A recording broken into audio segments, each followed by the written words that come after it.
صلی الله علیه وسلم خپل امت ته ورښولی دی چې ویې کړي دا کار وکړي چې دا کوچنۍ د آفاتو څخه الله تعالی وایي چې ته د ګناهو څخه توبه وکړې زه په ملایکو نه یېروم سونر اور لیټر موږ دلته به نه یو دا به بل ځای یې ولې دا ځای د خرڅوی دی او د دې پوره نیت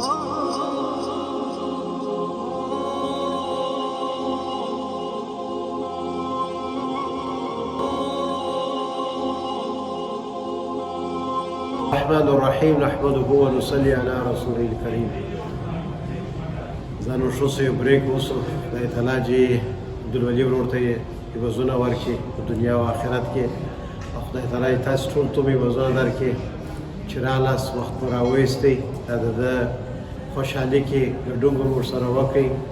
وایي خوشحالي چې هر څونه د یو چا سره شیر کې هغونه خوشحالي ډېره کېږي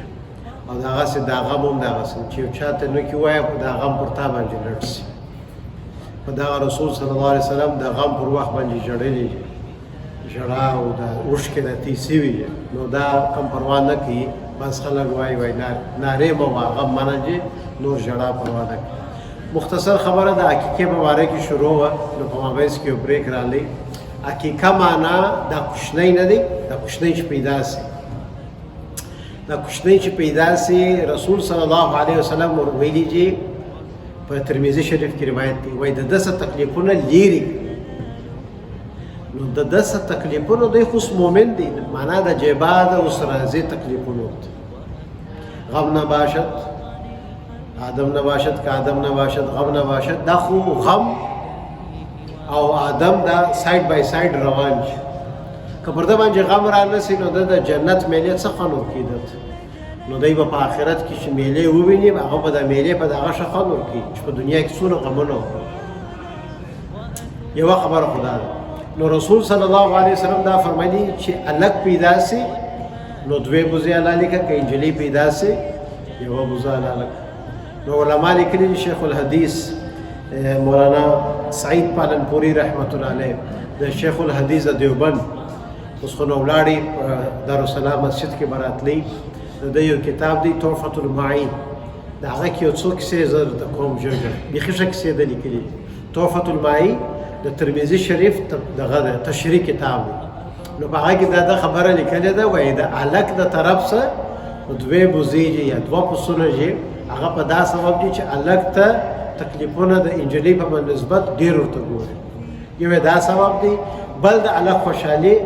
طبعی د پخوا د زمانې څخه دا دی چې د هلک خوشحالي ډېرې نو دغه سبب دی چې د هلک د خاصه دوه او د نجلۍ د خاصه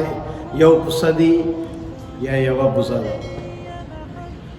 نو اوس چې دا نوم ما واخیستی عقیقه معنا دا غاړه چې یو شکي بنده وه دا دغه ته هم عقیقه وایي چې یو څوک بنجي اچې خلاص کړي پیسې ورکړي هر شی چې ورکړي حکومت ته ادی رایله سي نو دی دا د غاړه چې ده دا د غاړه معنا دا د ژوند په تکلیفو کې ادی چې دا عقیقه وکړي دا مور و پلار دغه انشاءالله په فیوچر کې دغه کوچنی خدای تعالی د ټولو تکلیفو څخه ساتي دا خو یوه خبره بله خبره دا ده چې دغه سړی مفتی سعید پالنپوري رحمت الله علیه دی وایي موږ چې زه پیدا شولم موږ ما پلار پیسې نه درلودلې چې دی علیحده پسه حلال کړي او دغه عقیقه کم فرض کار هم نه دی کم واجب کار هم نه دی یو مستحب عمل دی یو ښه عمل دی چې رسول صلی الله علیه وسلم خپل امت ته ورښولی دی چې ویې کړي دا کار وکړي چې دا کوچنی د آفاتو څخه خدای وساتي او دوهم ریزن د عقیقې دا دی چې د الله په بارګاه کې د انسان دا پلار دا مور دا شکر ادا کړي نو د شکرانې په سبب دی دا کار کوي نو دغه دوه ریزنې نو دا سعید پالنپوري رحمت الله علیه وایي زما عقیقه خو نه وې سم ولې موږ پیسې نه درلودلې زما پلار پیسې نه درلودلې مګر دا زما ژوند په تکلیفو و ول دا زما پلار ولاړ سو تقریبا زه 25 کال ومه هغه وخت چې ول زما عقیقه وکړه ول هغه ورځ نن ورځ بیا ما تکلیفونه الحمدلله نجیب دی نو دا عقیقه چې ده ما څنګه چې په سر کې په بیان کې وویله چې خدای دې عبدالولي ورور ته عوضونه ورکړي چې دا عقیقه موږ پخوا هم کوله دا موږ پخوا هم کوله افغانستان ته خلک هستي مګر هغه اعلانیه نه وه نو دغه یو گزارش دی ځان ته تاسو ټولو ته یو که چا عقیقه نه ده کړې تر اوسه پورې کم فرض واجب نه ده مګر که خدای تعالی واس ورکړي اوس چې وکړي او د هغه اسانه طریقه پر اومه باندې د عقیقه کېږي پر څه باندې پر اومه باندې د عقیقه کېږي نو که ته 10 کاله بعد هم کوې د دې طریقه دا ده په اورس چې د کوچنی پیدا سوی دی یا د کوچنی پیدا سوی وه د هغه یو ورځ در مخه خپله اومه راځي مازې دغه ورځ به چې ستا په یاد وي دا هم فرض واجب نه دی بیا درته چې په ورځ چې دی پیدا سو هغه د جمعې شپه وه او ورځ چې دی پیدا سو هغه چهارشنبې وه مازې دغه په یاد وي د هغه یوه ورځ در مخه چې ده هغه خپله اومه راځي نو اوس که 20 کاله بعد هم 10 کاله بعد هم یو مور و پلار نیت وکړي چې یا دا کار موږ نو کړی راسي اوس یې وکړو نو معنا چې بسم الله کې د خیره هغه یوه ورځ در مخه کې پر اومه باندې دا کار جوړ کړي دا عقیقې کار بله خبره دا ده چې څنګه ما وویله چې یو ښه کار ده وکړي د عبدالولي ورور نوم یې سمه خو ما وه مازبې نومان ورک شي ښایي خوا به ده شي رسول صلی الله علیه وسلم فرمایلی دي چې یو څوک یو ښه کار شروع کړي من سن سنة حسنة او كما قال فله اجرها واجر من عمل بها الى يوم القيامه تر قیامت پورې دا څه چې عملونه کیږي دا ګرته دغه سړي په اکاونټ کې ځي چا یو ښه کار په کمیونټي کې شروع کړي او دغسې دا بد کار که دی سبب سو هغه هم دغسې په دغه زه ځان ته وایم تاسو ټولو ته وایم پامین ته وایم زه په دغه انداز ورته وایم د یو انډیوالي په شکل دا ګناه چې دوه رقمه وي ګناه څو رقمه وي دوه رقمه دا ګناه ولې څوک کوي خوند دپاره یې کوي تو اوس د ګناه څخه خوند ایسته کړه هېڅوک یې نه کوي خو دا ټوله شیان چې دی په اخته دي په دا ګناه ایکس وای زیډ هر رقم ګناه چې ده خدای هلته هغه دغه ګوري خوند یې ګوري مګر و خوند یې چې دی هغه کله بدن چې ګرې خورا په سر کې ښه خوند کوي مګر بعده زخم پیدا کوي نو دغسې دا ګناه مې په سر کې خو دی خوند ځنځې اخلي مګر بعده چې سوټیان ورته ګوري هغه بیا جلا سوټیان دي حکیم اختر صاحب رحمت الله علیه ډېر یو ښه سړی چېړ شوی دی وایي څوک چې ګناه کوي 3 عذابه خدای ورکړي په دنیا کې د آخرت عذاب خو جلا دی ول اول عذاب خدای تعالی دته دغه ورکړي چې دا د زړه سکون پیس دغه خدای ځنځ واخلي دا زړه ریسلس سي دا زړه په شی خوند نور کېدت مټر هم ښه مټر لري کور هم ښه لري اولادونه هم لري کور فیمل ګرته شیان لري مګر دا زړه یې داسې ویران هغه چی شو سو چې د دا ګناه وکړله دغه د دنیا اول عذاب دی چې د زړه سکون خدای ځنځ واخلي دوهم عذاب چیش دی د مخ نورانیت خدای ځنځ واخلي د یو ښه سړي پر مخ باندې یو نوري یو شاعر وایي چې د شپې شراب وڅښې او سهار خلکو سره د خولې بوی پټوې چې اوس خلک د خولې بوی مې ونه ګوري شراب مې څښلي دي نو یو پلمېټ وخورې یو بل شی وخورې دا د خولې بوی ورک کړې مګر ظالمه دا د سترګو مستي به چیرې یوسې خو د سترګو څه چې معلومېږي حضرت عثمان به ویله رضی الله عنه چې د ده په مجلس کې به یو څوک رالی ول دا خلکو باندې څه سوي او نښانه مې دغه سړی ول په خلکو څه سوي چې د خپلو سترګو حفاظت نه کوي د نظر حفاظت نه کوي ولې حرام ته ګوري دی به ولیدي چې دغه سړی اوس رالی د مارکیټ څخه د بازاره دی به د شي په وپیږي حضرت عثمان رضی الله عنه نو دا دوهم عذاب دی چې د مخ نورانیت خدای د زواخ او دریم عذاب یې چشتي د ګناه چې د خدای تعالی او دا ګرته موږ چې ناس یو اروزه په خپل ژوند کې کتلای شو ایزلی ترمامیټر دی کتلای شو دریم عذاب یې دا دی چې د عبادت خوند ټیسټ لذت هغه خدای د زواخ سجده به کوي مګر خوند نه ځي وظیفه به کوي مګر خوند نه ځي د دې مثال داسې دی کله یو سړی چې ناجوړه دی او دته ورجو غوښه پرچی او تبه ده دا انسان چې تبه ده د ژبې خوند هم بل کم شي ا دې دا ورجو غوښه خو خوري مګر خوند نه په خله کې معلومه شي د تبه په سبب الله تعالی په قران مجید کې او فی قلوبهم مرض و چې دا زړه یې پلانه جوړ سو د حلاوت الایمان د سجدې خوند دا بالا د زواج خدای دا هغه وخت کېږي چې د دسه ګناه وسي او د توبه ونه کوي بل منځ کې به وظیفه کوي به ذکر کوي به اشراق کوي به اوابین کوي مګر خوند حلاوت به خدای تعالی د زواج دا د ګناه د دنیا عذابونه دي نو خدای تعالی موږ ټول وساتي ان شاء الله ټول باندې وکړو چې خدای تعالی موږ ته ګناه وساتي دا اوس په دا جمعه کې دا غز ما بیان وکړ پلیز ګناه داسې سړی نه دی چې ګناه نه ذکر کم سړی دی چې دی ګناه نه چې نوم واخه کوي شیخ التفسیر شیخ القرآن شیخ الحدیث داسې هیڅ څوک په دنیا کې نشته مګر فرق یې دا دی د ښو خلکو او د بد خلکو ښه خلک چې ګناه زنځي وسي دی دسچې خدای وایي ما کله چې مې وکړ بیا یې نه کوم دا د ښه سړي نښانې ده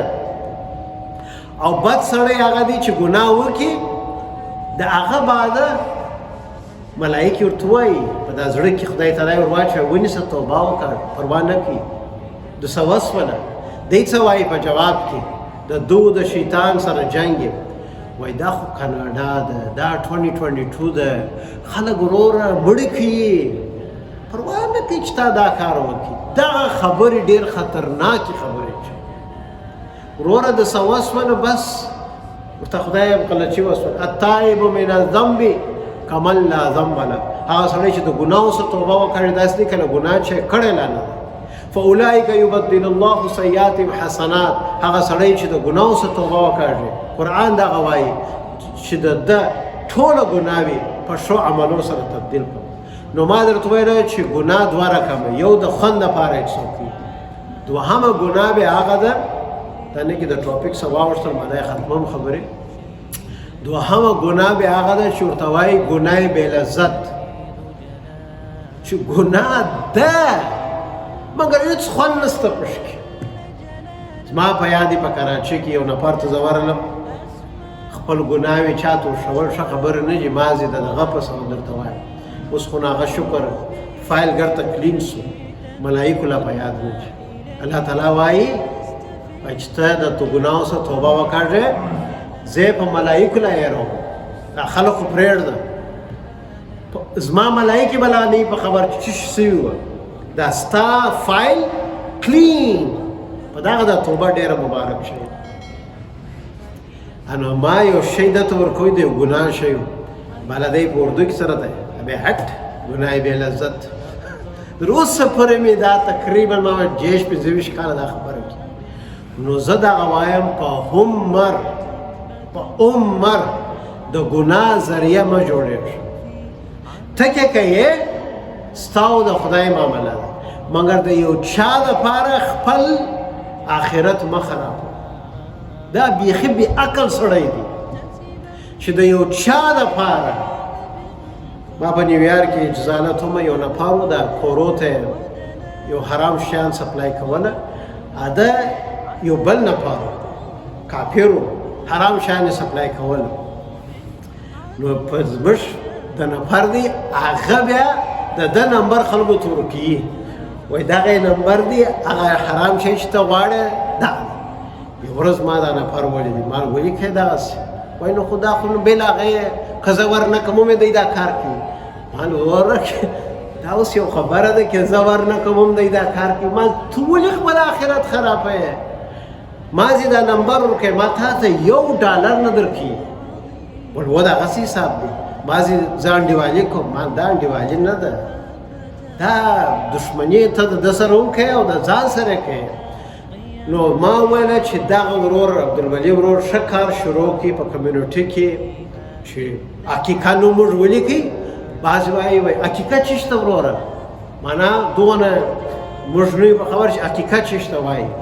نو دا مې درجې پورې وویل چې خدای تعالی دې دغه عقیقه خدای دې د خیر کړي. در ما ښه خلک ناست چې دعا به ورته وکړو چې خدای تعالی دې ده ته یې وزونه ورکړي، د ده فامیل ته یې وزونه ورکړي. کنې دغه شیان زموږ په کمیونټي کې کېږي، په بل نامه کېږي، د شادۍ په نامه کېږي او په هغه کې څونه د خدای حکمونه در پښو لاندې شي. دغسې دی که نه دی؟ او اوس بیا وګوره په مسجد کې د دارالکفر په کاناډا په ښار کې یو سړی را ولاړ سي په مسجد کې عقیقه دا شیان کوي. زه خو چې عمرې ده داسې انډیوالي خبره ده، دا نفر زموږ د میډیا نفر چې دی چې دا ویډیوز جوړوي د سبحان مسجدي دپاره، زه شی ورواستوم نن فاتحه ده نه. وایي وروره پخوا خو دا شیان دونه نه وه، ته چې ښکې هره ورځ یو میسیج راواستې بیا پلانکی وفات سو، بیا پلانکی وفات سو. پخوا خو هم وه دا شیان، مګر په میډیا کې دا شیان نه وه، خو موږ ټوله په خبر یو. دا میډیا موږ نه وه دغه شروع کړې. نو دا مې درجې ویل چې مسجد صرف د فاتحې دپاره نه دی، مسجد خدای تعالی چې جوړ کړی دی هغه د لمانځه دپاره او دغه شیان چې اسلام وایي نکاح په مسجد کې وکړي، عقیقه په مسجد کې وکړي. د رسول صلی الله علیه وسلم آفس چیرې و؟ رسول صلی الله علیه وسلم آفس چې و هغه دغه مسجد و. ټوله د مسلمانانو کارونه چې کېدل هغه د مسجد څخه کېدله. خدای تعالی چې بس دته خوشحالي ورکړي. خدای تعالی چې محمد یوسف چې زموږ نانی منانی مؤمن دی، خدای تعالی چې دته هدایت زموږ د ټولو اولادو سره ورکړي. آخري خبره دا درته کوم، په یاد مې شول ځان ته ناست وم، دا په بیان کې وایم، اوس مې یو دم په یاد شوه، هغه دغه وایم. ګزارش کوم ګوره که غواړې چې ستا اولاد نیک و صالح سي، که غواړې چې ستا اولاد حسن حسین سي رضی الله عنهما، یارانه ته به سمیږه. که ته نصیب شم دا امید مه لره چې ستا اولاد به حسن حسین سي، ته به ځان سمیې. اوس ګوره د سوره کهف آیت دی، دغه آخري خبره و ابوهما صالحا. سوره کهف کې ټوله کیسه ده چې د هغو خزانه، د کوشنیانو خزانه الله تعالی وساتله د خضر علیه السلام په ذریعه سره، او ریزن یې چشم لیکي و ابوهما صالحا. وایي د دې دواړو د مور و پلار چې وه دا ډېر ښه خلک. انو حکیم اختر صاحب رحمت الله علیه بلکې علامه علوسی رحمت الله علیه په روح المانی په تفسیر کې دا خبره لیکي. وایي دا مور و پلار چې الله تعالی یاد کړي دي دا یې اووه مور و پلار وه، څو هم په اوومه درجه کې چې هغه موږ وایي نیکه تر نیکه تر نیکه لوړ پسې ځه، هغه اصلي مور و پلار اعلان ول دغه ستا ښه عمل به ستا اولادونه ستا کړوسیان به دا د خدای تعالی در وسات شي. اوس نو عبدالله ابن مسعود رضی الله عنه د لمونځ کې دا ډېره مهمه خبره درته کوم، د لمونځ کې دلته ځي ورته پروت دی، دی ورته وایي په لمانځه کې چې دی دا ځي ته یې پام سو دا لمونځ نور اوښکي. بلا وایي ولأجلک یا بنیه، وایي دا لمونځ چې مال اوښکي دا مې چې ستا دپاره وکړي زویه، لأجلک یا بنیه. ما چې دا خبره وویله داسې خوشحاله شولم، هم څنګه ښه ده. ګوره دا صحابه ده ویل زویه دا لمونځ ما چې اوښکي ستا دپاره. نو اوس دا خبره چې موږ واورو دا څه وایي؟ لمونځ خو د خدای دپاره دی. دی ولې دا خبره کوي چې دا زویه ما ستا دپاره لمونځ اوږ مې کوي، پرولانګ مې کوي. هغه یې په دا ویله ول زه د دغه آیت په سبب وایم. کوم آیت؟ وکان ابوهما وایست صالحا. وایي د دې پلار ډېر ښه سړی و ونو که زه دا لمونځ ښه وکړم زویه ستا ژوند سمیږي. الله اکبر. باش په کور کې لمونځ کوئ د هغسې دا خبرې مې چې د کور والا سره کول ما دا خو لور ده لاجلک یا بنتي لورې ستا دپاره. نو دغسې اسلام موږ ته راښولی دي که ته سم سولې الله تعالی وایي زه ګارنټي اخلم ستا اولاد به چا ته لاس نه ونیسي. د دې فاینانشل د دې عزت د دې ټولو شیان زه در ساتم. ځان مه لیونی کوه په پیسو پسې مګر که ته سم نه وې دغه ستا اولاد به هم سفر کوي دوی به هم تکلیفونه ویني. نو راسې ټول عمر نیت وکړو که نور څه نه د خپل اولادو دپاره خپل ځان به یې چې نیک کو صالح کو چې دا زما اولاد ما ته ګوري دا زما اولاد ګرته شیان دی ګوري. نو که زه سم سولم په دغه آیت کې به زه هم راسم. جزاکم الله خیرا. اوس پر میر عبدالحمید ورور یو دوې خبرې وکړي نو انشاءالله هغه بعد به دعا وکړو. السلام علیکم. اول د ټول د مخه دې خدای تعالی ټول ته خیر ورکړي چې دا زموږ د خوشحالۍ په محفل کې تاسو موږ سره ګډون وکړئ. خدای تعالی دې د هر یو په کور کې داسې خوشحالي راولي او دا رقم هر ورځ زموږ دغه رقم د خوشحالۍ وګرځي. بس خبرې ډېرې نه کوم دوستانو. روژه مبارکه را روانه ده د ثوابو د خیراتو میاشت ده او دا اوس وخت تاسو ته معلومه ده چې په وطن کې حالات ورځ په ورځ خرابېږي. په نورو اړخو کې خو موږ داسې تغیر نه سو راوستلی کوم سیاسي کیسه کوي یو شی موږ کولی سو چې یو در بله یو ته دا یاداني ورکړو چې مرسته هغه ته ولېږي چې د هر چا په لاس لېږي که زما په لاس وي که د بل چا وي چې هر چا باندې تاسې باور لرئ ویې کوي. بعض دوستان خپل خیراتونو زکاتونه ور روژو ته ماته کړي بس چې هر څونه ژر مو په واسه کېږي وایسته وایي ښه دی. نو الله تعالی چې ټول ته خیر ورکړي. بس کوم پیغام زه لرم. او بل یوه خبره کنې مولانا صاحب همیشه د دې یادهاني کړې ده چې موږ ستاسو لپاره د دې کمیونټۍ لپاره موږ دلته اوسېږو زموږ دپاره ضروري دی چې زموږ یو ښه مرکز معلوم وي یو ځای معلوم وي. لکه مثال دا مسجد دی الحمدلله اوس هم ډېر ښه مسجد دی مګر هم و نور اپورچونټیز هم شکن جوړېدی سي یعنې کمیونټي غټېږي ماشاءالله نو د نورو شان امکانات چې پیدا کېږي. نو د دې مسجد سپورټ په هره لاره تاسې کوی سئ د خبرو د فاینانشل چې هر رقم یې کوی سئ دا به ډېر ښه یې اجر به تاسو ټول ته خدای پاک درکړي. نو بس الله تعالی دې د ټول سره د خیر ورکړي چې په دا محفل ته راغلي دي. دې وخت د مسجد په باره کې زما خو پام چې خبرې ته ستاسو ټول ته دغه اکثره دوستان وروڼه اوس هم نه په خبر چې دا ځای خرڅ شوی چې ما چې پام کړی دی چې زه ورته وایم بعضو ته وایي ښه زه نه یم په خبر دا ځای خرڅ شوی دی. دا ټوله څنګ پلازا و ایخوا او جیخوا ده د ریو کین په نامه نومېږي. هغو دا ځای رانیولی دی. نو کنډومینیم یې د دې نیت دی اوس به یو کال ولګېږي دوه الله ته معلومه ده. نو سونر اور لیټر موږ دلته به نه یو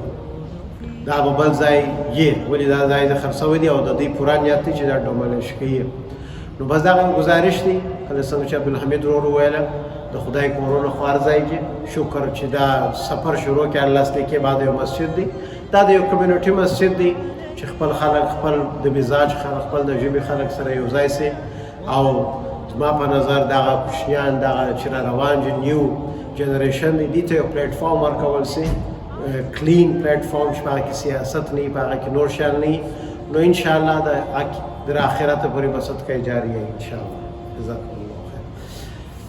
بسم الله الرحمن الرحیم الحمد لله رب العالمین والصلاة والسلام علی رسوله الکریم يا أول الأولين يا آخر الآخرين يا راحم المساكين يا ذا القوة المتين يا أرحم الراحمين يا أرحم الراحمين لا إله إلا أنت سبحانك